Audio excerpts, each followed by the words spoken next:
പാലക്കാട് ജില്ലയിൽ രണ്ടിടത്തായി തേനീച്ചയുടെ ആക്രമണത്തിൽ നിരവധി പേർക്ക് പരിക്ക്. വടക്കഞ്ചേരി മുടപ്പല്ലൂരിൽ തേനീച്ചയുടെ ആക്രമണത്തിൽ 10ഓളം പേർക്ക് പരിക്കേറ്റു. ഒരാളുടെ നില അതീവ ഗുരുതരമാണ്. മംഗലം ഡാമിലും നിരവധി പേർക്ക് തേനീച്ചയുടെ കുത്തേറ്റു. ഇക്ബാൽ അറക്കലുണ്ട് വിവരങ്ങൾ നൽകാൻ. ഇക്ബാൽ, എപ്പോഴായിരുന്നു സംഭവം? ഇതിൽ ഒരാളുടെ നില ഗുരുതരമാണെന്ന് കേൾക്കുന്നു. മറ്റുള്ളവരുടെ ആരോഗ്യനില സംബന്ധിച്ചുള്ള വിവരങ്ങൾ. ഇന്ന് ഉച്ച മുതലാണ് പാലക്കാട് വടക്കഞ്ചേരിയിലും മംഗലം പ്രദേശം ഇത്തരത്തിൽ തേനീച്ചയുടെ ആക്രമണം ഗുരുതരമായി തന്നെ ഉണ്ടാവുന്നു. വടക്കഞ്ചേരി മുടപ്പല്ലൂരിൽ ഉച്ചയോടുകൂടി ഈ തേനീച്ച കൂട്ടം 10ഓളം ആളുകളെയാണ് ആക്രമിച്ചിട്ടുള്ളത്.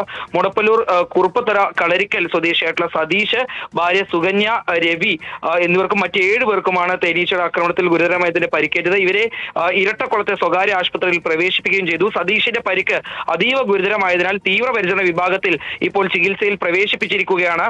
മംഗലം മേഖലയിലും ഈ തേനീച്ചയുടെ ആക്രമണത്തിൽ നിരവധി പേർക്ക് പരിക്കേറ്റിരുന്നു. മംഗലം ഒടുകൂർ ശിവൻകോവിലിന് സമീപമാണ് ഈ സംഭവം ഉണ്ടായത്. 5 പേരെ ഇപ്പോൾ സ്വകാര്യ ആശുപത്രിയിൽ പ്രവേശിപ്പിച്ചിരിക്കുകയാണ്. പ്രദേശവാസികളായിട്ടുള്ള ലക്ഷ്മി, കമലം, സീനത്ത്, ആദിൽ 13 വയസ്സുകാരനാണ്, 50 വയസ്സുകാരൻ സുന്ദരൻ എന്നിവരെയാണ് ഇപ്പോൾ ആശുപത്രിയിലേക്ക് മാറ്റിയിട്ടുള്ളത്. ഈ ഒടുകൂർ ശിവൻകോവിലിന് സമീപത്തൂടെ യാത്ര ചെയ്ത ആളുകൾക്കും തേനീച്ചയുടെ കുത്തേറ്റിട്ടുണ്ട്. ഏതായാലും കനത്ത ജാഗ്രതാ നിർദ്ദേശമാണ് ഇപ്പോൾ ഈ പ്രദേശങ്ങളിലെല്ലാം പുറപ്പെടുവിച്ചിരിക്കുന്നത്. ആളുകളൊന്നും പുറത്തേക്ക് ഇറങ്ങരുത്, തേനീച്ചയുടെ സാന്നിധ്യമുള്ള മേഖലയിൽ വീടുകളിൽ നിന്ന് പുറത്തേക്ക് ഇറങ്ങരുത് എന്നുള്ളതാണ് ഇപ്പോൾ നിർദ്ദേശമായി നൽകിയിരിക്കുന്നത്.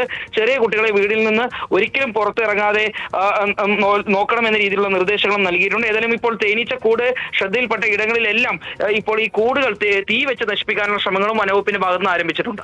ഓക്കെ, പാലക്കാട് രണ്ടിടത്തായിട്ടാണ് തേനീച്ചയുടെ ആക്രമണം ഉണ്ടായത്. ഇതിൽ ഒരാളുടെ നില ഗുരുതരമാണ്. നിരവധി പേർക്ക് പരിക്കേറ്റുണ്ട്. ആളുകൾ ശ്രദ്ധിക്കുക, ജാഗ്രത പാലിക്കുക എന്നുള്ള നിർദ്ദേശമാണ് നൽകിയിരിക്കുന്നത്. ഇക്ബാൽ അറക്കലാണ് വിശദാംശങ്ങൾ നൽകിയത്.